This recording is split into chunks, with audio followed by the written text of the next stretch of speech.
Jadi Nabi SAW tidak dialog tapi bacaan Al-Quran, maka dengan kemujizatan Al-Quran, Al-Walid tidak bisa membuka dialog. Dan ia pertama kali mendengar Al-Quran dengan tenang dan tanpa gangguan, dan ia benar-benar tersentuh dengan ayat-ayat tadi. Lalu ia berdiri dari tempat duduknya dan menuju ke Darun Nadwa, tempat orang-orang Quraisy kumpul. Lalu orang-orang Quraisy yang mengutusnya berpikir, ada apa nih dengan Muhammad? Kita sudah penasaran mau dengar bagaimana dialognya dengan Walid. Walid orang yang paling pintar. Tiba-tiba saja, ya, pada saat orang-orang Quraisy mengutus Walid, mukanya dalam kondisi marah menuju ke Nabi SAW. Karena mau tahu informasi gitu kan. Waktu pulang, tiba-tiba saja mukanya Walid kelihatan seperti orang yang sedang terkagum-kagum. Lalu, waktu di Darun Nadwa orang-orang Quraisy tanya, demi Allah, sesungguhnya, hai Walid, engkau telah kembali dengan raut wajah bukan seperti wajahmu waktu kamu pergi tadi. Waktu pergi tadi kamu marah. Sekarang kamu pulang, ya, dalam kondisi senyum-senyum. Orang kagum-kagum, ada apa denganmu? Lalu Walid mengatakan apa? Dengarkan kalimat yang luar biasa, Ibu sekalian. Ini pengakuan yang luar biasa. Dia mengatakan, ini orang paling pintarnya Quraisy. Demi Allah, aku telah mendengarkan perkataan yang belum pernah aku dengarkan sebelumnya. Ketahuilah, semua perkataannya Muhammad itu sangat indah, juga sangat jelas. Perkataannya sangat tinggi.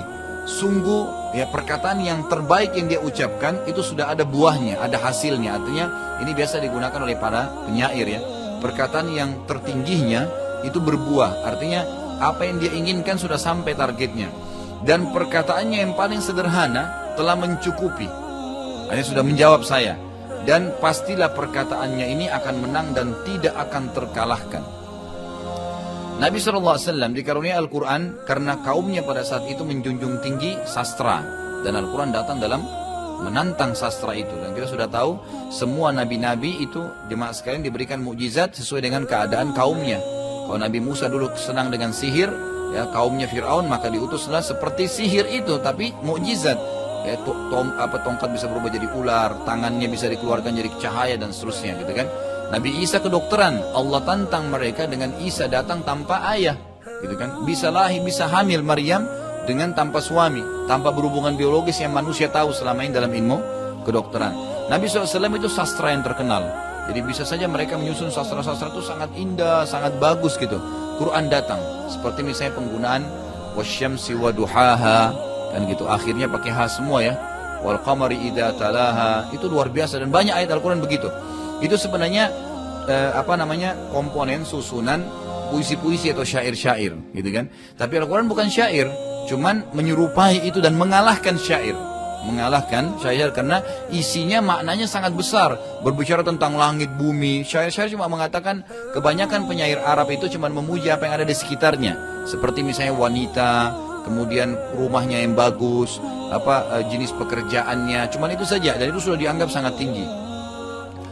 Nabi SAW waktu itu, melihat keadaan Walid berubah oleh orang-orang Quraisy, serentak orang-orang Quraisy yang berada di Darun Nadwa berkata, wahai Abul Walid, apakah engkau telah meninggalkan agama nenek moyangmu? Kau sendiri sudah beriman pada Muhammad? Walid mengatakan tidak, tapi demi Allah aku belum pernah mendengar perkataan seperti itu.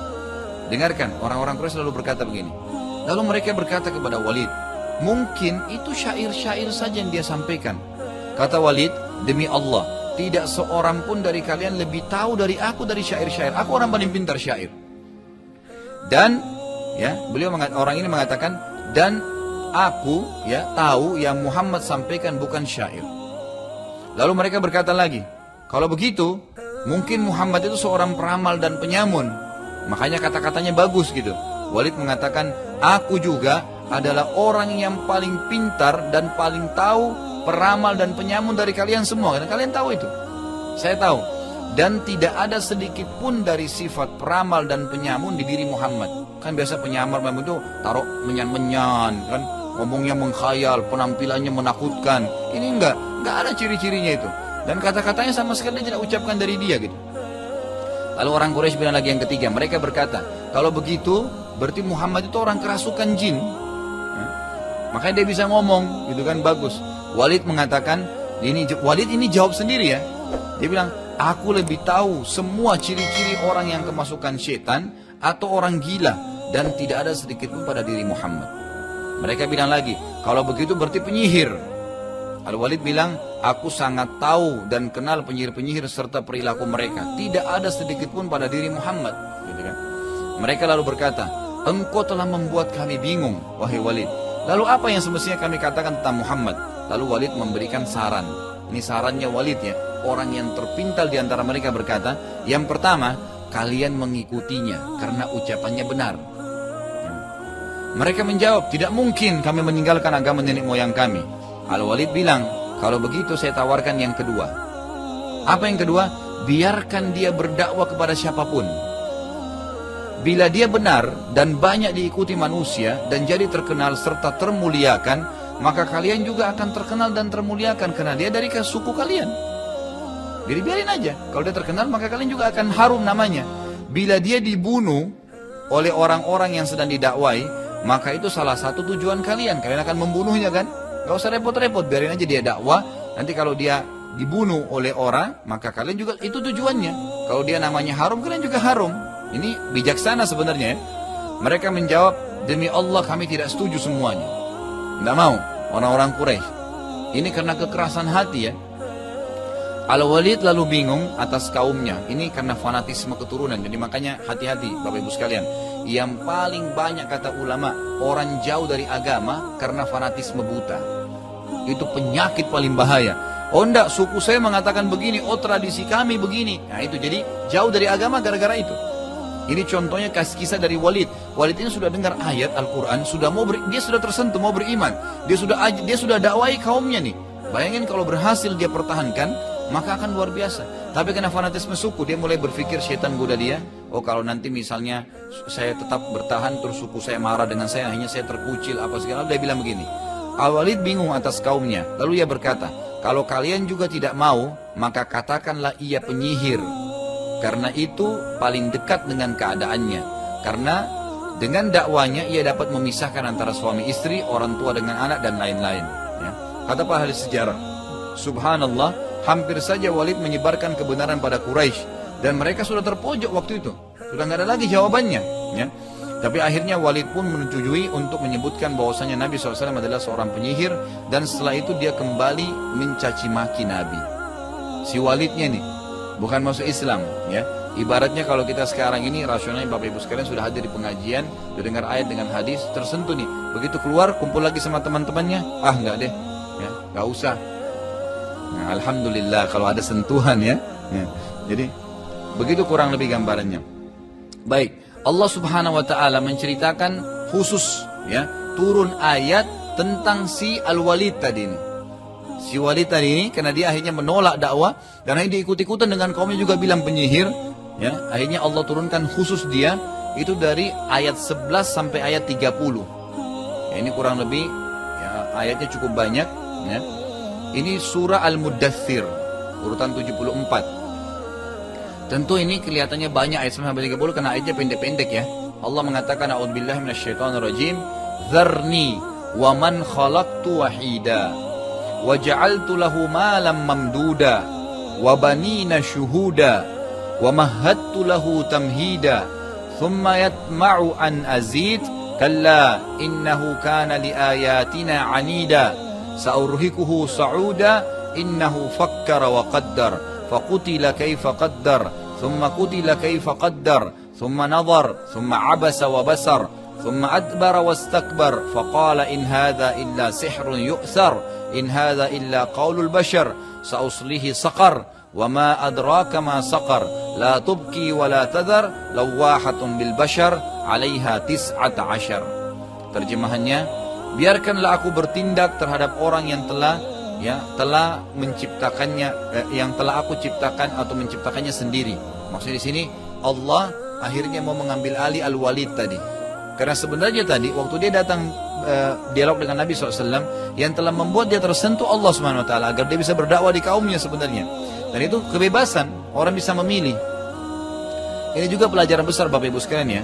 Jadi semua orang di antara kita tidak akan pernah dipaksa oleh Allah.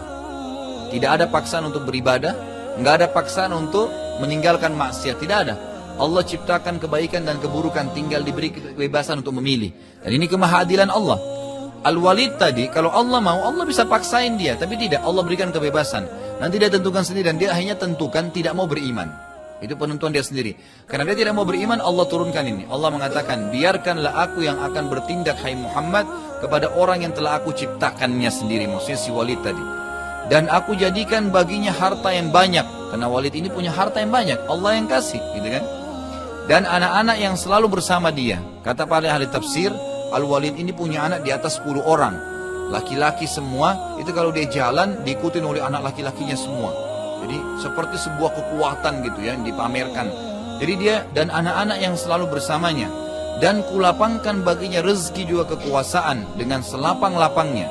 Kemudian dia ingin sekali agar aku menambahnya. Jadi Walid sempat mengatakan, ya, mau minta ditambahin, minta kepada Allah. Tapi dia masih syirik, masih nyembah berhala. Sekali-kali tidak akan aku tambah, karena sungguhnya dia telah menentang ayat-ayatku, Al-Quran. Aku akan membebaninya mendaki pendakian yang memayahkan. Maksudnya aku akan susahkan hidupnya. Sesungguhnya dia telah memikirkan, waktu sampai ayat tadi, dia mulai berpikir gitu kan. Dan menetapkan apa yang ditetapkannya. Dia mau ambil keputusan tadi, mulai mendakwai kaum Quraisy. Maka celakalah dia. Bagaimana dia membatalkan, bagaimana tiba-tiba dia beralih. Tadi sudah tersentuh, tiba-tiba dia beralih. Kemudian celakalah dia, bagaimana dia menetapkan, bagaimana dia mengambil keputusan untuk batalin beriman. Kemudian dia mulai berpikir, sesudah dia ya bermasam wajah dan merengut. Maksudnya setelah dia tadinya datang dalam kondisi marah, ya tiba-tiba dia berubah. Lalu dia berkata, Al-Quran itu tidak lain hanyalah sihir yang dipelajari dari orang dahulu. Ini tidak lain hanyalah perkataan manusia. Aku akan memasukkan dia, kata Allah tentang Al-Walid, ke dalam api neraka Sakar. Tahukah kamu apa itu neraka Sakar? Sakar itu tidak akan meninggalkan dan tidak akan membiarkan. Artinya akan membakar semua dari kulit, urat sampai tulang-tulangnya hangus. Gitu kan? Lalu dikatakan neraka Sakar adalah pembakar kulit manusia. Dan di atasnya neraka itu ada 19 malaikat yang jaga.